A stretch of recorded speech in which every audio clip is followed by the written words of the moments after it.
Matapos ang madlang dusat, layuan ang kanyang ama. Sumapit din sa Berbanyang, sa sakunay ligtas sila.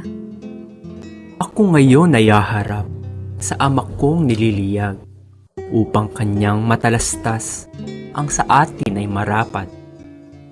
Kaya giliw mayag ka nang, dito'y iwan mo na kita. Pangako ko at umasang, mamayari kapiling ka. Kung gayon ay isang hiling, Ang kay Doña Mariang Turing, ipangako mo sa akin, ito'y di mo lilimutin. Hinihingi ko sa iyong pagdating mo sa palasyo, iwasan sanang totoo sa babae makitungo. Ang hiling ko pag nilabag, asahan mong mawakawak, ang dangal ko't yaring palad, sa basahan matutulad.